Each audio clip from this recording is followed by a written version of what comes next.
Buenos días, mi nombre es Rafael José López Benmar, soy contratado predoctoral en el Departamento de Derecho del Trabajo y de la Seguridad Social de la Universidad de Granada. Antes de nada, agradecer a la organización la celebración de este congreso, nuevamente del CIDICO, en este caso en su séptima edición, y como no puede ser de otra forma, a la profesora López Insua por permitirme participar en su simposio, que ella misma coordina, con una ponencia titulada Una experiencia docente basada en la simulación parlamentaria para enseñar Derecho del Trabajo y de la Seguridad Social. Bien, introduciendo ya mi ponencia, hay que decir que tradicionalmente la enseñanza del derecho ha sido expositiva, es decir, el profesor explica y el estudiante escucha. Este método ha funcionado durante años, pero hoy la universidad necesita ir más allá. Con el espacio europeo de educación superior y el avance tecnológico tras la pandemia, se buscan metodologías activas que formen juristas no solo con teoría, sino también con competencias prácticas. En el ámbito del derecho del trabajo y de la seguridad social, el reto es aún mayor. Son materias densas, cargadas de normas y realidades sociales complejas. Por eso resulta esencial conectar la teoría con la práctica y acercar el derecho a su contexto real. Entre las metodologías innovadoras destacan las simulaciones jurídicas, que permiten eso de aprender haciendo. Inspirados en ellas, decidimos trasladar el Parlamento al aula. Los estudiantes asumen el rol de diputados, debaten, redactan enmiendas y aprueban reformas de leyes laborales. Esta experiencia que les voy a presentar busca demostrar que la simulación parlamentaria es una herramienta eficaz para motivar al alumnado, mejorar su comprensión del derecho y desarrollar competencias jurídicas, políticas y sociales fundamentales para su futuro profesional. En cuanto a la hipótesis, pues partimos de una hipótesis muy clara, y es que creemos que la simulación de comisiones parlamentarias para reformar leyes mejora significativamente el aprendizaje en la asignatura de Derecho del Trabajo y de la Seguridad Social. Pensábamos que esta metodología innovadora podría producir mejoras en tres grandes dimensiones. Primero, la comprensión de la normativa laboral, porque al tener que proponer cambio legislativo el alumnado se ve obligado a estudiar las leyes vigentes. Segunda, en la motivación y la implicación, ya que el estudiante deja de ser un espectador para convertirse en protagonista de un proceso casi real donde su participación, es decisiva.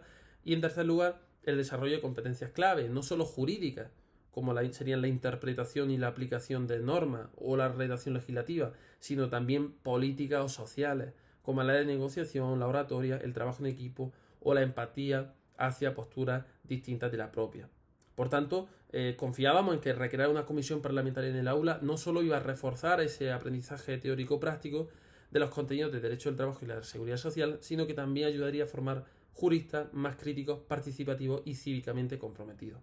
A partir de esta hipótesis establecimos el objetivo general, que es analizar la eficacia de esta simulación como herramienta docente, valorando en qué medida mejora el aprendizaje del alumnado, aumenta su motivación y desarrolla sus competencias profesionales. Y de ahí se derivaron varios objetivos específicos. Primero, comprobar si la simulación mejora la comprensión de la legislación laboral, en este caso era del Estatuto de los Trabajadores, y de los conceptos jurídicos más complejos. En segundo lugar, medir si incrementa la participación y el interés del alumnado frente a las clases tradicionales. En tercer lugar, evaluar el desarrollo de competencias jurídicas prácticas como la interpretación normativa o la redacción técnica de enmiendas y dictámenes. Cuarto, fomentar competencias transversales como la negociación, el trabajo en equipo, la oratoria, empatía hacia distintos intereses, como pueden ser sindicales, gubernamentales o empresariales. Quinto lugar, conocer el grado de satisfacción del alumnado, recabando su percepción sobre la utilidad de la experiencia y las posibles mejoras. Y por último, extraer recomendaciones metodológicas que sirvan para replicar este modelo en futuras ediciones o otras materias. Es decir, esta fase teórica nos permitió concretar qué queríamos medir, cómo lo íbamos a evaluar y sobre todo qué tipo de aprendizaje esperábamos conseguir con esta experiencia de innovación docente. Pasando ahora a la metodología, es decir, cómo llevamos a cabo la simulación y cómo evaluamos su impacto, hay que decir que este proyecto se concibió como una investigación-acción pedagógica integrada dentro de una asignatura real. No fue un ejercicio aislado, sino que formó parte del desarrollo normal de la materia de Derecho del Trabajo y la Seguridad Social que se imparte a lo largo de un cuatrimestre, ¿no? La experiencia se implementó en un grupo de 52 estudiantes de tercer curso del grado en Derecho en la Universidad de Granada, es decir, con todo el grupo oficial de la asignatura. y en este caso participamos dos docentes. Por un lado yo mismo como profesor coordinador y observador principal de la simulación, y por el otro lado un profesor ayudante que colaboró en la evaluación de las actividades y en la moderación de algunas sesiones plenarias. En definitiva, lo que hay que ver es que el profesor actúa como guía y facilitador del proceso, mientras que el alumnado es el que asume un papel totalmente activo, siendo el verdadero protagonista de la experiencia. Como instrumentos de evaluación, simplemente mencionar, para pasar ya rápidamente a explicar el proceso, pues que utilizamos cuestionarios, los análisis de textos legislativos, las guías de observación y las encuestas de satisfacción. En cuanto a la organización de la simulación, y esto es lo que me voy a dedicar la mayor parte de esta exposición, esta se desarrolló a lo largo de 4 semanas, dedicando aproximadamente una sesión por semana dentro del horario habitual de la clase. Es decir, aunque fueran 4 semanas, no ocupamos toda la semana íntegra, sino que solo dedicaba un día. Voy a explicarle brevemente cómo estructuramos las fases principales. Primero sería la formación de las comisiones y la asignación de los temas. Ahí se dividió el alumnado, había 52 estudiantes en total, nosotros organizamos 3 comisiones parlamentarias simuladas, es decir, unos 17 participantes cada una. Vale, y ahora cada comisión va a tener un bloque temático del Estatuto de los Trabajadores para proponer sus reformas. Los temas fueron 3, además de actualidad. El primero, la primera comisión, se encargaría de la regulación del despido colectivo y la garantía de los expedientes de regulación de empleo. La segunda comisión, de los derechos digitales en el ámbito laboral, incluyendo el teletrabajo, el derecho a la desconexión digital y el uso de tecnologías para control empresarial. Y la tercera comisión se abordaría las medidas de conciliación de la vida laboral y familiar, con especial atención a la ampliación de permisos y a la corresponsabilidad entre géneros. Cada comisión lo que tenía que hacer era analizar la legislación, detectar las posibles deficiencias y diseñar una propuesta de reforma legal concreta, tal y como se hace en una comisión parlamentaria. En segundo lugar, se pasa a darle los roles a cada participante, es decir, para que la simulación sea realista, cada estudiante tuvo que asumir un papel específico, reproduciendo la pluralidad de actores que intervienen en la elaboración de las leyes, como si fuera un parlamento, ¿no? Para ello, lo que hicimos es que la mayor parte de los alumnos fueron diputados que estaban integrados en distintos grupos políticos ficticios, pero eso sí, representando las diversas ideologías que tiene el Parlamento.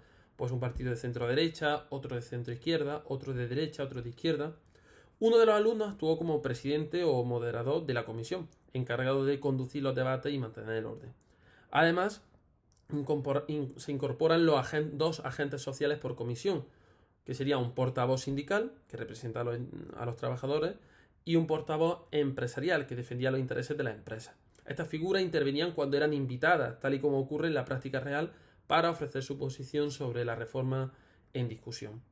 También se pueden incluir a expertos o asesores jurídicos, que estos serían encargados de aportar informes de carácter técnico, ¿no?, jurisprudencia o datos normativos durante el debate. O bien esta posición también la puede asumir el docente. Cada participante, lo que está claro es que desde el inicio tiene que recibir unas guías con las reglas de juego y las funciones de su rol. Por ejemplo, el portavoz sindical debía argumentar a favor del refuerzo de los derechos laborales, mientras que el representante empresarial defendía la flexibilidad y la competitividad. Con esta diversidad de papeles logramos reproducir las tensiones y los equilibrios propios del propio proceso legislativo, y que los estudiantes ejercitaran la empatía jurídica y la negociación entre intereses contrapuestos. En tercer lugar, viene la fase de preparación, y es que antes de comenzar los debates dedicamos la primera semana a la preparación del trabajo. Cada comisión tiene que recibir un documento base, es decir, que es una especie de anteproyecto que está elaborado por el docente, con varios artículos del Estatuto de los Trabajadores, digamos, abiertos a la modificación. Desde ahí, los alumnos, divididos según su rol, debían investigar por su cuenta, pues revisando el marco normativo vigente, la jurisprudencia, la doctrina e incluso ejemplos comparados. Cada estudiante elabora un informe breve acorde a su papel, un informe técnico, una posición sindical o empresarial o propuestas de enmienda. Todos los documentos van a servir como base para preparar los posteriores debates. En cuarto lugar, serían las sesiones de comisión y debates de enmienda. Esto ya es el trabajo en sí, ¿no?, de la exposición. Y es que en la primera sesión se presentó el texto base y los agentes sociales, sindicatos y patronales, expusieron sus valoraciones iniciales. Luego, los grupos políticos presentaron sus posturas generales y las enmiendas que pensaban proponer en una especie de debate de orientación.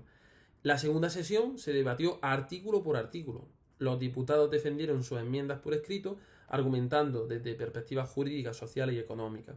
Y el resto podía intervenir para apoyar o rebatir. Finalmente se votaban las enmiendas siguiendo la regla de la mayoría simple.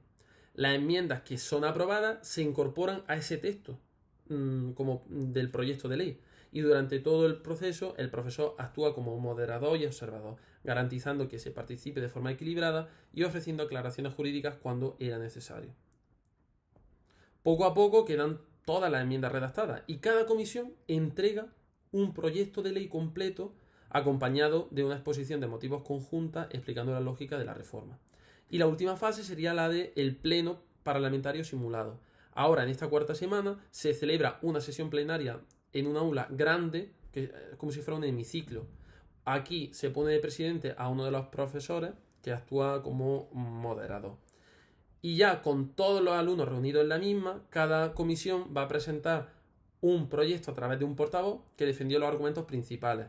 Después un turno de intervenciones y finalmente una votación global donde los estudiantes, sin importar su comisión, votaron los 3 proyectos. El resultado fue muy simbólico. Se aprobaron 2 de las 3 leyes simuladas, la de los derechos digitales y la conciliación, mientras que la de la propuesta sobre el despido colectivo fue rechazada por falta de apoyo. El resultado, lejos de ser anecdótico, refuerza el aprendizaje, y es que los alumnos vivieron la tensión política real de ver cómo su proyecto podía salir adelante o no. Durante todo el proceso, el equipo docente mantuvo un registro detallado de la participación, las intervenciones y los resultados, tanto con fines evaluativos como para obtener los resultados de la investigación. Aquí aparecen los resultados, no quiero entrar por motivos de tiempo a analizarlos muy a fondo, pero simplemente decir que fueron resultados muy positivos, y es que el 92% del alumnado mejoró su nota final, comprendiendo mejor no solo lo que dice la norma, sino por qué y para qué. El 85% aplicó con éxito estas habilidades jurídicas y argumentativas, y el 88% afirmó sentirse más preparado para defender ideas en público. Además, el 90% mejoró esa negociación y trabajo en equipo, y el 95% la valoró como una actividad muy útil y motivadora. Y ya, para finalizar, en cuanto a las conclusiones, bueno, es decir que la simulación de una comisión parlamentaria se ha revelado como una actividad muy eficaz en la enseñanza del derecho al trabajo y de la seguridad social. En primer lugar, ha supuesto una mejora clara en el aprendizaje, ya que los estudiantes comprendieron la normativa laboral en profundidad al tener que aplicarla y reformarla, conectando la teoría con la realidad legislativa y social. Las normas dejaron de ser algo abstracto para convertirse en instrumentos vivos que ellos mismos analizaban, discutían y reescribían. En segundo lugar, permitió desarrollar competencias fundamentales, no solo técnicas, como sería pues, la interpretación normativa, la redacción legislativa o la argumentación jurídica, sino también transversales como la negociación, el trabajo en equipo, la comunicación eficaz y la empatía hacia intereses distintos. Comprendieron, por tanto, el valor del diálogo social y el sentido democrático del proceso legislativo como algo esencial para formar juristas de visión crítica y completa. En tercer lugar, incrementó notablemente la motivación y la implicación del alumnado, y es que la aula se transformó en un espacio de debate y de creación donde los estudiantes se sintieron protagonistas, participaron más, disfrutaron más y aprendieron más. Es cierto que requiere de planificación y acompañamiento docente, pero el resultado compensa con creces. La actividad es perfectamente viable dentro de una asignatura y puede adaptarse a los contextos o áreas del derecho. En definitiva, esta experiencia demuestra que ese aprender haciendo derecho es posible. La simulación parlamentaria convierte al estudiante en actor del proceso jurídico, fomentando un aprendizaje activo, crítico y profundamente conectado con la realidad social. Por todo ello, recomiendo incorporar esta metodología. Humaniza la enseñanza, mejora el aprendizaje y prepara mejor a nuestros futuros juristas. Y hasta aquí mi ponencia. Muchas gracias por su atención.